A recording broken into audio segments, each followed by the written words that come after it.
nuair go mai. Kevin Sharkey, cross the lab, dridge the vela, there's not be a canch. And to those of you who don't understand Irish, and I'm sure a lot of you do, that means Kevin Sharkey, sit down, stop talking, and I didn't. And I never have and I never will, because I was born, my mother is from Dublin. I was born in Dublin, and I was born in the mother and baby's home in Dublin.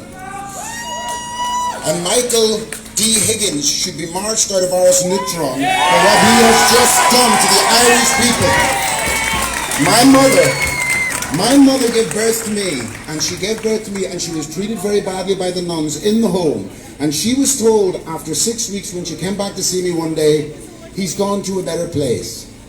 And my mother wept, and she said, but I didn't want you to give away my son. And they told her, go on about your business. I didn't see that woman for 37 years before I found her. And Michael D. Higgins has just allowed not just the records of the people who sold children to the Americans, red hair and green eyes were the most popular, but those they couldn't sell, such as me, now there wasn't a big call for black babies in 1961, but I'll tell you this, what they did do was they allowed me to be vaccinated. They were paid to test vaccinations on all of us, and that's why they want to seal those records, because the Irish government was culpable in all of that. It was responsible for every single child who was abused through that system. It was sanctioned by the Irish government, and sealing those records is a sin. And I'm not a great believer in sin, because some of the people who talk to me about sin were the biggest sinners I've ever met. Now, where I grew up in Donegal, it was a very small fishing village. I was the only black kid in the village. Now you might expect that would make me somebody who's picked on, somebody who wasn't treated well. The opposite was the case. What I experienced was real Irish hospitality, real Irish love. They didn't look at me as an outsider, they brought me inside. They were good people, and they are still good people. And I've watched over the years Irish people being silenced, being told, wait, be quiet, go to the back of the queue. My mother, if she'd made a pot of stew and walked past us with empty plates and went next door to feed the kids next door, she'd have been in the mental hospital on Monday morning. And that's what's happening in this country right now. Irish people are being told, you don't matter. We have a program here, which means you are end of the queue. You're at the back of the system. So don't let anybody tell you, because you're proud to be Irish, that makes you a racist. That's bullshit. Bullshit. You know, and right now, it's great to see so many people up here finding humor in this situation, because that's what the Irish do. They find a way to look on the bright side of things, but right now, it is very, very dark.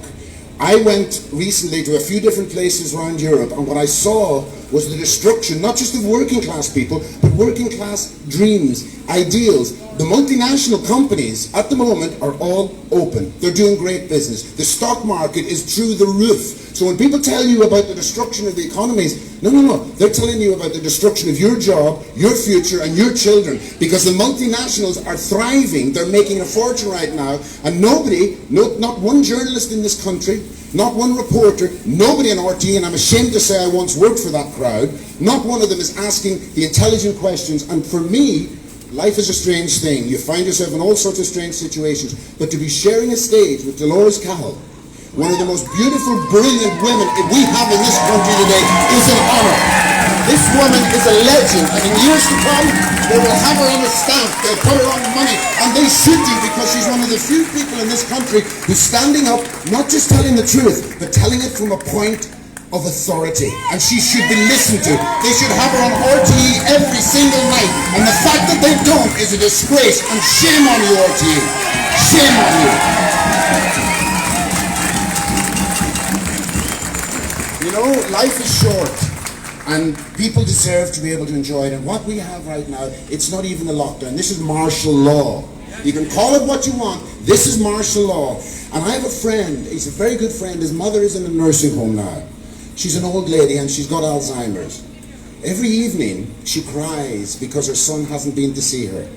And the nurse explains to her, there's COVID-19, there's the coronavirus, and she settles down.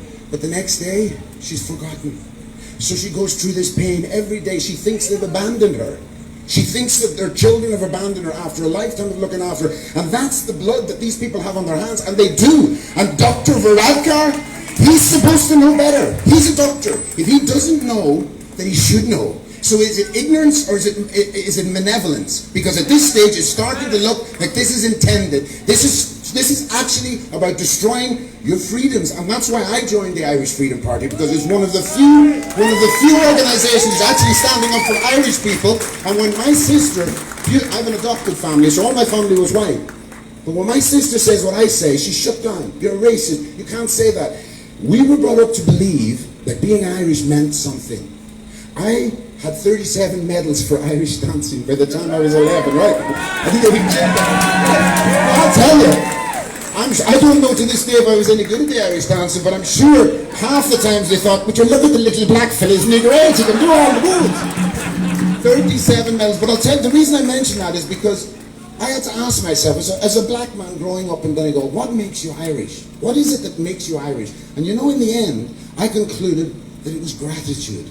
It was gratitude for the country that you lived in. It was gratitude for the people who looked after you, who cared about you. And that is now something that is being turned into something very, very ugly. If you don't support the European dream, if you don't support your rights being taken away for your fishing, look at Killybegs, one of the greatest fishing ports in Ireland, possibly in the world, and now it's a husk because of what they've done to the economy, what they've done to the fishing economy, what they've done to the people of Ireland, and you're expected to sit back and take it. Well, as Dolores says, enough is enough.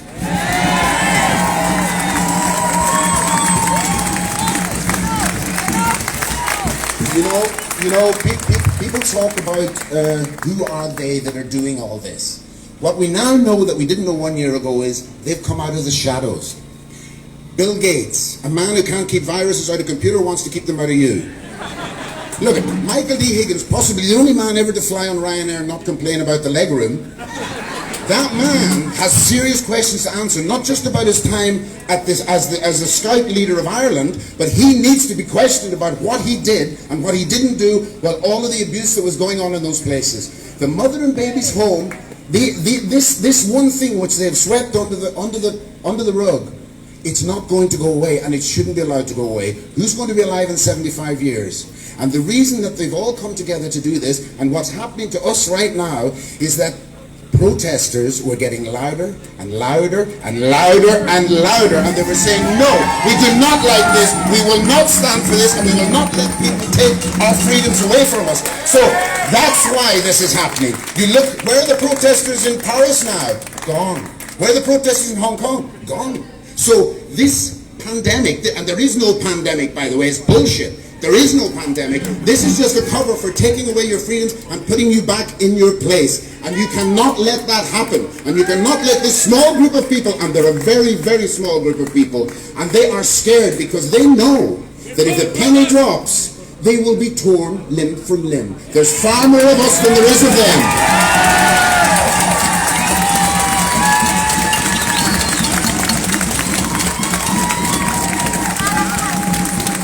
You know, I grew up believing the bullshit that they tell you on television about the Cold War, about the Russians are coming to get us. Look at America. America has a defense budget.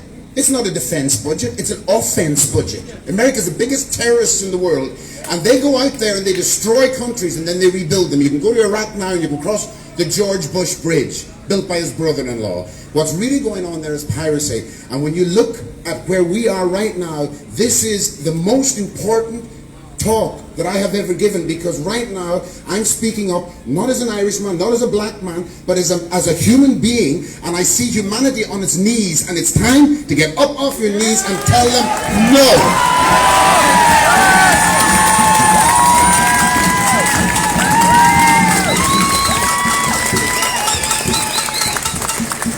So, finish up, what I would like to say to you all is every single person here today, and I really mean, do you mind if I take a picture of you all? Because it's something else, man, it's something else. And the thing is, at the end of the day, colour matters not.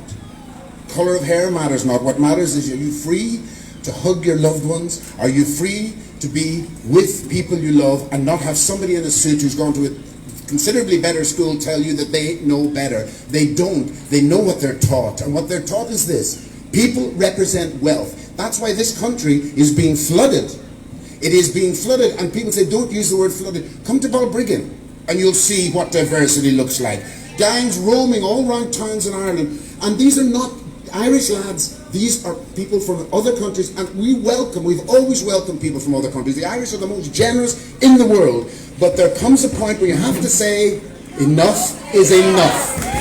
You cannot do this with the Irish people, and they tell you that you don't see it on RT, you don't read it in the Times, nobody will report on it. Why? Because it's part of the plan, because the banks that are behind the European bureaucrats want one thing and one thing only, and that is new consumers, so they can sell more shit to them. We wised up, we stopped buying it, but that's what this is about. And every person that comes to this country, whether they work, contribute or not, will spend the money they get here. It might be dole money, it might be wages, but in their minds, more people is better. Forget your culture, forget your customs, and that is not good enough. So all of you being here today is an incredible thing, and it's a beautiful sight to see, and I really, really thank you all for coming, and I thank Herman from the Freedom Party.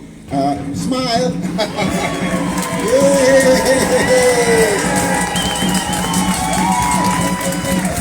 Fantastic.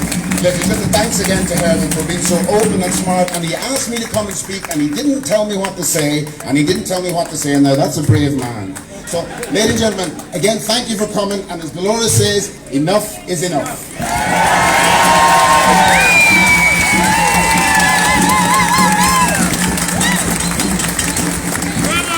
Thank you, Kevin. That was wonderful. You're a fantastic addition to the party, and we're delighted to have you on board. I'd now like to welcome Mr. Alan Sweeney.